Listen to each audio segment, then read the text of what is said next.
Olá, tudo bem? Aqui é Geraldo Augusto do Você Tem Acesso. Paz. Seja bem-vindo a mais um vídeo no nosso canal. Eu quero compartilhar com você algo muito importante sobre casamento. E é um desejo meu já de muito tempo trazer aqui no canal para gravar algum conteúdo a respeito disso, trazer a minha esposa, Rosana, a mulher da minha vida. E hoje nós queremos compartilhar com você um ensinamento a respeito da oração do casal. Olá, seja muito bem-vindo e que o Senhor possa ministrar no seu coração como ministrou também no nosso coração, amém? Vamos lá? Eu quero abrir com você o texto na Palavra de Deus em 1 Pedro, no capítulo 3, a partir do versículo 1, um ensinamento muito importante em que nós lemos aqui do apóstolo Pedro, onde existe algo fundamental num relacionamento a dois que você, eu, os casais precisam colocar em prática. E a palavra de Deus diz assim: semelhantemente, vós mulheres, sede sujeitas aos vossos próprios maridos, para que também, se alguns não obedecem à palavra, pelo porte de suas mulheres, sejam ganhos sem palavra, considerando a vossa vida casta em temor. O enfeite delas não seja o exterior, no frisado dos cabelos, no uso de joias de ouro, na compostura dos vestidos, Mas o homem coberto no coração, no incorruptível traje de um espírito manso e quieto, que é precioso diante de Deus. porque assim se adornavam também antigamente as santas mulheres que esperavam em Deus e estavam sujeitas aos seus próprios maridos. Como Sara obedecia a Abraão, chamando-lhe Senhor, da qual vós sois filhas, fazendo o bem e não temendo nenhum espanto. Igualmente vós, maridos, coabitai com elas com entendimento, dando honra à mulher como vaso mais fraco, como sendo vós os seus co-herdeiros da graça da vida, para que não sejam impedidas as vossas orações. E finalmente sede todos de um mesmo sentimento, compassivos, amando os irmãos, entranhavelmente misericordiosos e afáveis. Não tornando mal por mal ou injúria por injúria, antes pelo contrário, bendizendo, sabendo que para isto fostes chamados, para que por herança alcanceis a bênção. Porque quem quer amar a vida e ver os dias bons, refreie a sua língua do mal e os seus lábios não falem engano. Aparte-se do mal e faça o bem. Busque a paz e siga-a. Porque os olhos do Senhor estão sobre os justos e os seus ouvidos atentos às suas orações, mas o rosto do Senhor é contra os que fazem o mal. Nós estamos gravando esse vídeo aqui porque há alguns dias nós ministramos num encontro de casais em nossa igreja, Igreja Bíblica Cristã, em relação a esse tema, orando juntos como casal, e diversos irmãos, tanto no mesmo dia como no dia seguinte, nos pediram o conteúdo dessa ministração, perguntaram se tinha sido gravado, e eu confesso que eu até tinha tentado gravar o áudio, mas quando eu vi, eu gravei apenas 7 segundos do áudio, e foi um equívoco meu ali na hora. E nós entendemos que o Senhor estava nos conduzindo a gravar esse material para disponibilizar para os irmãos que também queriam compartilhar para outros casais. Então, preste muita atenção naquilo que o Senhor quer tratar na sua vida, tratar no seu casamento. Não é isso, né? Isso mesmo. Fique atento, se desligue agora do celular, do WhatsApp e preste atenção naquilo que o Senhor vai ministrar na sua vida para que você também consiga, principalmente, colocar em prática tudo aquilo que você ouvir. Não somos os donos da verdade, mas nós procuramos assim estudar, nos aprimorar e passar aquilo que o Senhor colocou no nosso coração. Amém? O que acontece? Nós lemos 1 Pedro, capítulo 3, do 1 ao 12. essa carta, essa epístola, o contexto dela é dos cristãos dispersos, conforme nós vemos no versículo 1. Cristãos perseguidos de cidade em cidade, por pagãos, e vivendo como peregrinos pelo mundo e como estrangeiros. 2 Pedro 2,11 nos mostra isso. Perdendo bens, perdendo propriedades. E nesse contexto de constante superação, inclusive Pedro escreve, dos versículos 3 a 9 do capítulo 1, de que eles se alegrassem mesmo em meio às dificuldades, às tribulações, às tentações, com o objetivo de chegarem à salvação. Com certeza, certamente, as famílias também estavam sendo profundamente atingidas. O que acontecia também? Como era um ambiente onde eles iriam peregrinando de cidade em cidade, é claro que, ao mesmo tempo que tinha pagãos que perseguiam, existiam pagãos que iriam se convertendo a Cristo. Então, por ora, era o marido que se convertia, por ora era a esposa que se convertia. Então, eles tinham essa conversão, essa experiência de conversão. Quando o marido não se convertia, mas a esposa, o que acontecia? Acontecia de que ele dava um ultimato para a esposa: ou você abandona a fé, ou eu vou te abandonar. Era isso que acabava acontecendo. E dentro desse ambiente, em meio a uma cultura de escravidão da época, e às vezes até mesmo cruel, nós vemos que Pedro começa a tratar da submissão em alguns contextos. Ele fala da submissão no contexto do governo, capítulo 2, dos versículos 13 e 14, das relações de trabalho, no versículo 18 do capítulo 2, até que ele entre no maior exemplo, no máximo exemplo, que é de Jesus Cristo, dos versículos 21 a 25 do capítulo 2. A partir daí, depois que ele tratou do contexto de governo, do contexto do trabalho, deu exemplo de Cristo, da entrega de Cristo, do sacrifício de Cristo, é que ele começa a falar do contexto do lar, comparando com o exemplo de Cristo, ok? E um texto que eu quero destacar é o versículo 7, dentro disso tudo que nós lemos. Por quê? O texto começa dizendo assim: igualmente vós maridos. Ele já tinha falado do contexto de submissão ao governo, do trabalho, deu exemplo de Cristo, falou do versículo 1 ao 6 no capítulo 3, da submissão da mulher, e aí então Pedro toca num versículo, ele toca na ferida, que muitas vezes acontece dentro do casamento. E igualmente quem? Igualmente Cristo.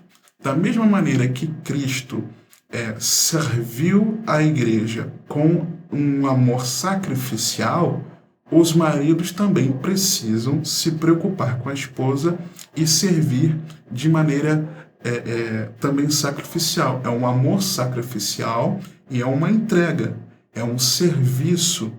E comentando esse versículo 7 de 1 Pedro, no capítulo 3, o Warren Wiersbe aponta, um conhecido comentarista bíblico, ele aponta 4 áreas de responsabilidade do marido no relacionamento conjugal. São 4 aspectos fundamentais para a harmonia do casal.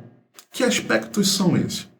Ele começa dizendo: igualmente vós maridos. E aí ele fala: coabitai com, Pedro, escrevendo, coabitai com elas, ou viver a vida comum do lar, dependendo da versão. Esse primeiro aspecto é o aspecto físico, da vida comum do lar. De você estar debaixo do mesmo teto. Nós aqui estamos debaixo do mesmo teto. Rosana e eu estamos aqui na nossa casa, debaixo, no ambiente aqui de trabalho, que também é o local onde eu gravo, tem o quadro ali, que atrás que você pode ver, é o ambiente que nós temos, a nossa casa. Então você precisa participar desse ambiente comum do lar, um ambiente onde você, se você tem filhos, seus filhos convivem, onde vocês têm a vida cotidiana do casamento, onde dormem, onde tem a refeição, é a vida comum do lar. E só que essa vida comum do lar é uma vida comum que não é apenas o conviver debaixo do mesmo teto, mas é algo que passa pela intimidade sexual, passa pela comunhão de bens, né? Vocês têm bens em comum, os objetos da casa são coisas em comum que você tem, e passa pelo cuidado que o marido deve ter com a esposa e com o lar, além, claro, da provisão, né? Você sabe, muitas vezes se ensina, se orienta em relação ao casamento de que o homem é o provedor, porque é assim que a Bíblia nos ensina, é assim que a Bíblia nos instrui.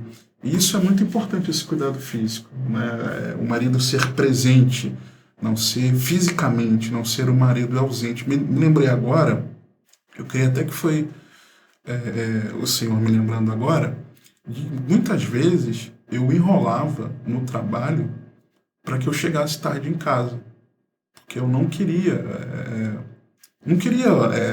participar da vida do lar, não queria estar ouvindo, não queria ser participante do cotidiano. E isso é um grave erro, é um erro muito terrível quando as esposas são viúvas de maridos vivos, né?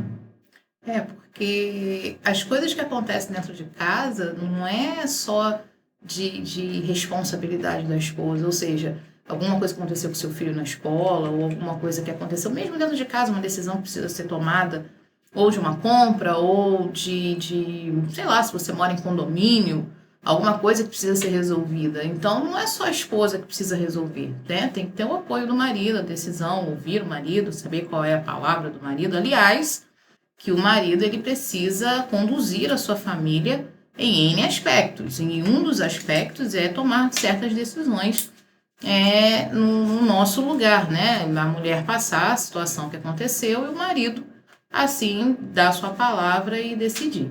Então, é importante essa questão da vida comum do lar, de participar. É importante também nós lembrarmos que a parte sexual, a intimidade sexual do casal também é muito importante. Porque quando o casal não vai bem na sua intimidade, o que acontece?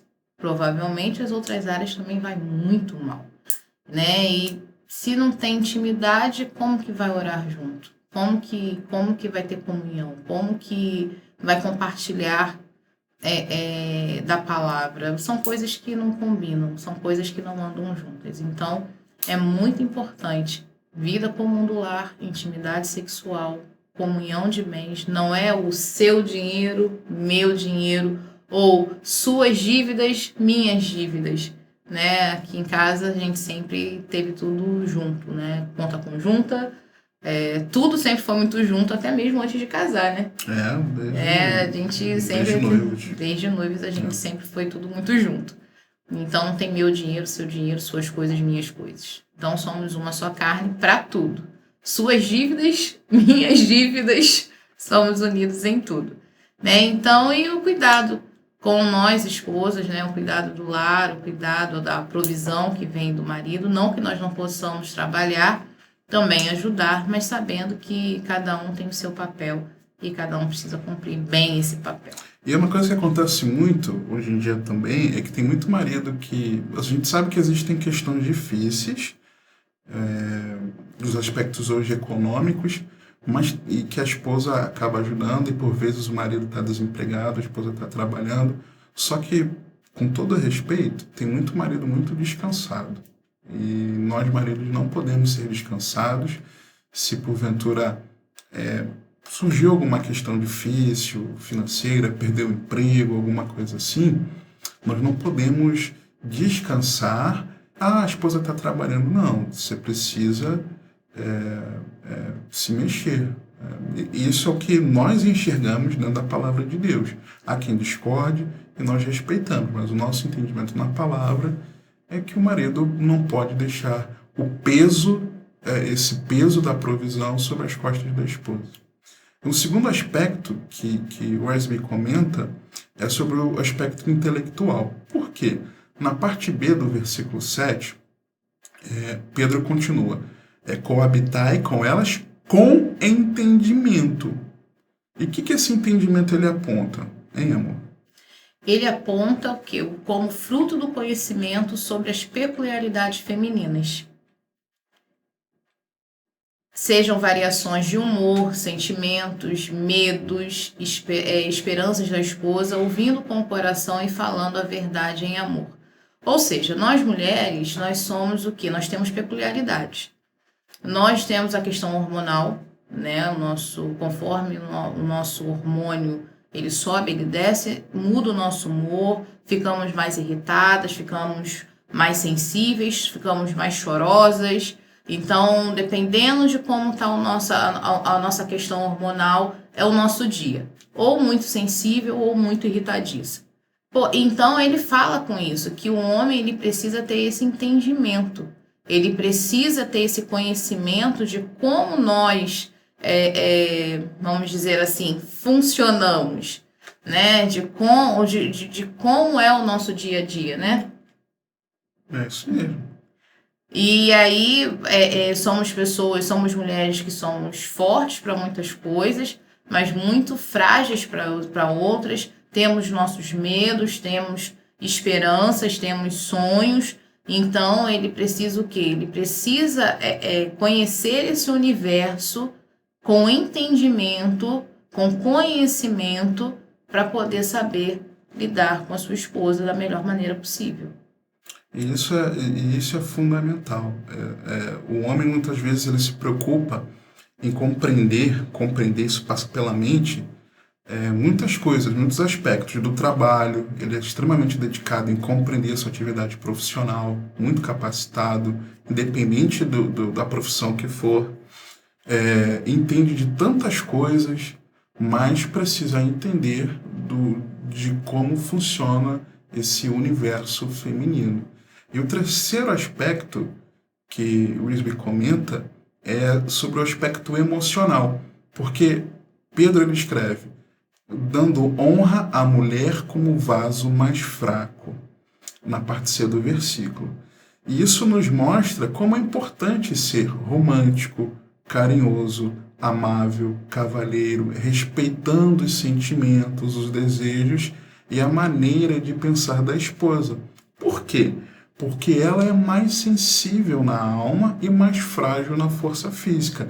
Então, dar honra à mulher como vaso mais fraco é você não tratar a esposa como um cavalo, você ser cordial. Eu me lembro que quando nós começamos a namorar, e eu já chamava ela de amor. Desde cedo tinha esse propósito dela ser a minha esposa. E aí eu perguntava assim para ela, poxa, meu amor, o que você viu em mim? Quais foram, querendo que ela me elogiasse, né? Infelizmente, o ser humano, algo que vai levar muita gente para o inferno é o orgulho. E eu querendo, né, orgulhoso, ouvir dela uma palavra de afago, e ela me respondeu, olha, porque você é gentil, porque você é amável, porque você é carinhoso, porque você é cordial. E realmente eu era assim. Só que hoje em dia, passados tantos anos, 20 anos de relacionamento, sendo 12 de casados, eu tenho certeza que eu deixo a desejar em muitos aspectos nisso. Eu acabo a tratando em muitos momentos de uma forma não amistosa, não tão cordial como eu deveria. E nós, maridos, não podemos fazer isso, porque as esposas são o vaso mais frágil, que é mais sensível na alma. Às vezes, para você dá uma resposta objetiva, para você respondeu aquilo, mas uma resposta objetiva para a esposa fere o coração dela. E muitas vezes nós deixamos isso a desejar. E é importante também salientar aqui que para você ser carinhoso, você ser romântico, isso não passa pelo dinheiro, né? E às vezes você assim, nossa, mas como é que eu vou ser romântico num período tão difícil, financeiro? Às vezes você está desempregado, às vezes você está trabalhando, mas o dinheiro está curto. E eu sempre falo isso, não precisa de dinheiro.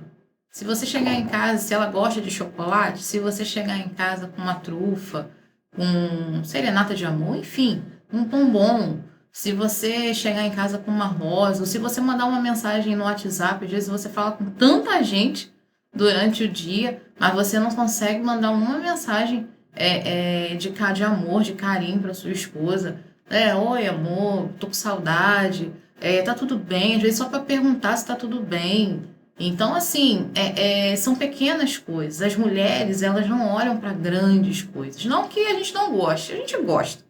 Mas não é o nosso foco. A gente, nas pequeninas coisas é que a gente observa. Com algumas exceções. Tem as esposas que são... Mas assim, eu creio que na sua grande maioria são os pequenos gestos que fazem a diferença. Então não fica assim, eu não tenho condições agora de levá-la para jantar num restaurante muito caro. Eu não tenho condições de levá-la numa churrascaria. Eu não tenho condições de fazer uma viagem de pelo menos o final de semana, né? Eu e a minha esposa e deixar os filhos com alguém, enfim. Pense no seguinte, faça um cineminha em casa, com pipoca, faça você mesmo jantar, por que não? Uma lasanha, um prato diferente, uma massa, enfim. Gente, criatividade, né? Dá para ser romântico, sim, sem dinheiro. Dá para ser romântico com pouco recurso. E não é só romântico, é ser educado, é ser gentil, né? Porque o romântico mal educado não funciona. Né? Então tem que ser o carinhoso, dá para ser tudo isso, né? Não precisa usar a desculpa da falta de recurso, porque às vezes a gente usa tudo isso como desculpa para não fazer o que precisamos fazer.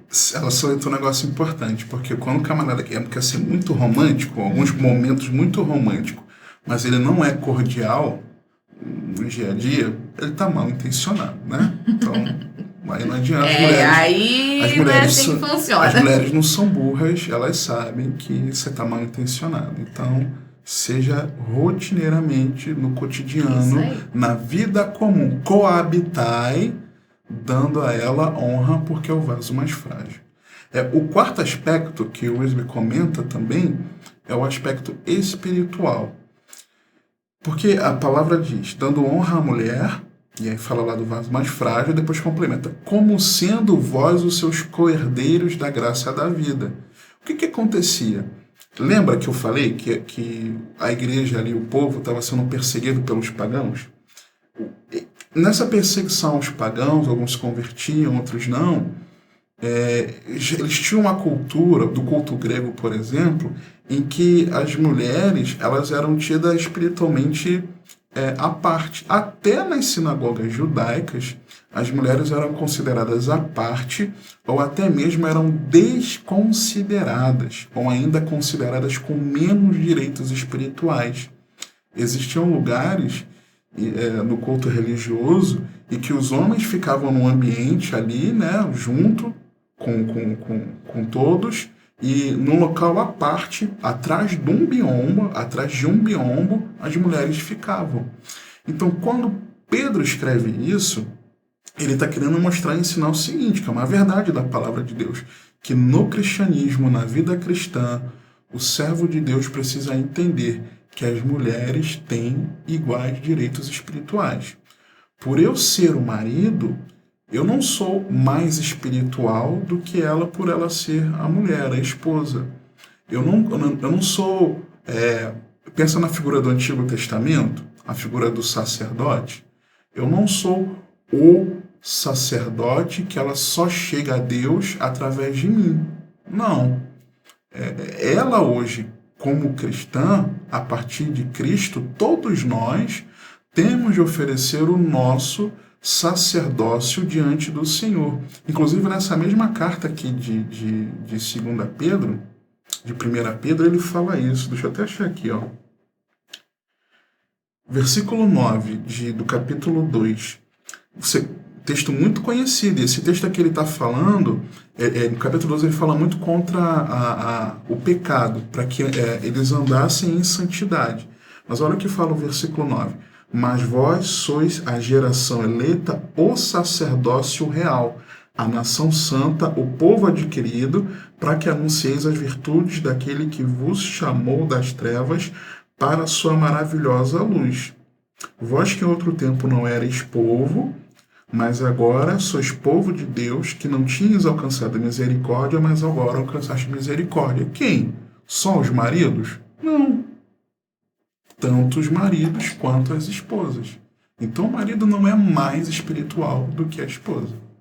John Piper disse uma vez o seguinte: está escrito na alma de um homem um desenho gravado mais profundamente que os escritos de personalidade, pecado ou sociedade. Podemos tentar encobri-lo ou abafá-lo, mas esse chamado permanece. Os homens são feitos para honrar e proteger, guardar e valorizar as mulheres.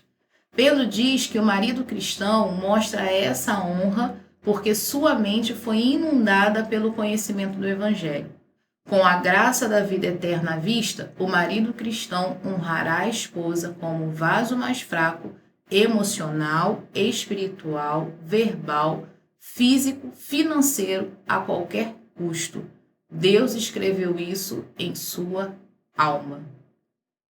E aí a gente vê isso que Piper salienta, que não importa o que está escrito na minha personalidade, não importa o pecado que eu pratique, não importa o contexto da sociedade em que eu viva, mas está desenhado, escrito na minha alma que eu, como marido, eu preciso cuidar da minha esposa nesses aspectos. Não importa o seu temperamento, não importa a sua personalidade, não importa se você está pecando, não importa se você vive numa sociedade em que o homem maltrate a mulher. Não. Deus escreveu isso dentro de cada homem, essa necessidade de nós cuidarmos das esposas. E o que acontece? Existe algo muito terrível, uma vez que o casal não consegue ter essa harmonia. Por quê? Quando o marido ele não cuida do aspecto físico, da vida comum, tem marido que não chega junto na intimidade sexual com a esposa, acontece. Muitas vezes é porque ou está na pornografia, ou porque ele está com mulheres por fora. Essa é a realidade, é a verdade, e isso tem que ser combatido, e isso acontece dentro, inclusive, do seio da igreja. É a realidade isso, essa é a verdade. A gente não pode tapar o sol com a peneira, não, isso é verdade. Então, não chega junto muitas vezes na área íntima, não quer participar do lar, no tempo que tem de folga, não está trabalhando, ele quer sair de casa e estar com os amigos, quer jogar futebol, quer não sei o quê, quer ir assistir ao futebol, quer ter a vida dele à parte, mas não quer ter a vida comum do lar. Então, acontece muito. Quando o marido também não se preocupa em entender a esposa, saber como é que a mulher funciona, que é diferente dele, porque são universos totalmente distintos. Quando o marido não se preocupa com o emocional, não se preocupa em ser cordial, gentil, não se preocupa em ser romântico, e também ele acha que ele é espiritual e a esposa não é espiritual, a esposa vai ficar bem? Dificilmente. Isso vai ferir a esposa profundamente. Então você está pecando, marido. E se você faz isso, a mulher não vai, muitas vezes, quase todas as vezes, a mulher não vai ficar magoada. Sim, porque o que acontece? Nós precisamos entender de uma maneira geral, a gente vai até abrir um pouquinho aqui o leque, já que o tema não é esse especificamente, mas entenda, quando você casa, você está construindo uma nova família. Você vai ter uma vida em comum com uma outra pessoa, que tem características diferentes, manias diferentes, cultura diferente. Então, você precisa fazer o quê? Se adaptar, tanto a sua esposa quanto a esposa, tanto o marido. Precisa passar por quê? Por uma adaptação. Então, quando você tem um marido que ele não quer ter a vida comum do lar, ele quer viver ainda como se tivesse a vida dele de solteiro, ou seja, o futebol não é pecado, não é uma coisa ruim você jogar bola, não é isso. Você pode ter o seu horário para jogar bola com os seus amigos, mas a partir do momento que você tem a sua vida comum no lar. Como a mulher também gosta de ir para o salão de beleza fazer as suas unhas. E você, marido, normalmente não vai com a esposa para o salão para fazer unha. Então ela também precisa de ter um momento, para ir ao salão e fazer a unha dela. Como você, de repente, vai precisar ter um momento de jogar bola com seus amigos. A questão aqui outra atividade. Ou outra atividade, seja jogar bola, seja, sei lá, sentar, bater papo, enfim. O importante aqui é que você não pode priorizar isso em relação à sua família. A partir, eu não tenho filhos, eu e a minha esposa. Ela é sua família. Como o seu marido é a sua família. Agora eu tenho esposa e tenho filhos. Bom, ela e a sua esposa e a sua filha ou o seu filho, eles são sua família. Então você precisa ter tempo para sua filha, ou para o seu filho, ou para os seus filhos. Você precisa ter tempo para sua esposa. Esposa, você precisa ter tempo para o seu marido. Você precisa ter tempo para os seus filhos. E você precisa ter tempo para você, como seu marido precisa ter tempo para ele. Então, aí é uma questão o quê? De organização. Mas a vida comum precisa acontecer. Ela precisa acontecer, a vida de intimidade precisa continuar acontecendo, tendo filho, não tendo filho, precisa acontecer. Para quê? Para que haja uma harmonia, para que a nossa vida de oração seja beneficiada. Porque senão ela acaba sendo o quê? Prejudicada, interrompida, como fala o final do versículo 7 que nós lemos, para que não sejam interrompidas as vossas orações. E aí fica muito evidente que esse estilo de vida, onde você não vive em harmonia na família, e se o homem não faz isso que a palavra de Deus orienta, ele está pecando. Se a mulher guarda mágoa no coração por consequência ao que o marido tenha feito, essa não convivência harmônica, ela também vai estar em pecado guardando mágoa. Então, os versículos que nós lemos, 11 e 12, aparte-se do mal e faça o bem, busque a paz e siga, porque os olhos do Senhor estão sobre os justos e os seus ouvidos atentos às suas orações, mas o rosto do Senhor é contra os que fazem mal. Está muito claro, muito evidente que esse estilo de vida de quem faz o mal, Deus não ouve as orações. Então, um casal que está assim, Deus não está ouvindo as orações.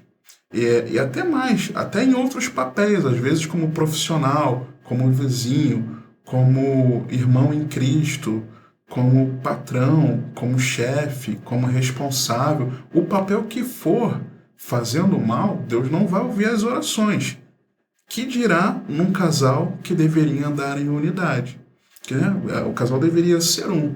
É exatamente isso que nós queremos começar a abrir mais aqui para você. Então, no próximo vídeo, nós vamos estar falando para você sobre 3 tópicos importantes em relação a você entender essa dinâmica da oração do casal. Primeiro, como as orações do casal podem ser impedidas.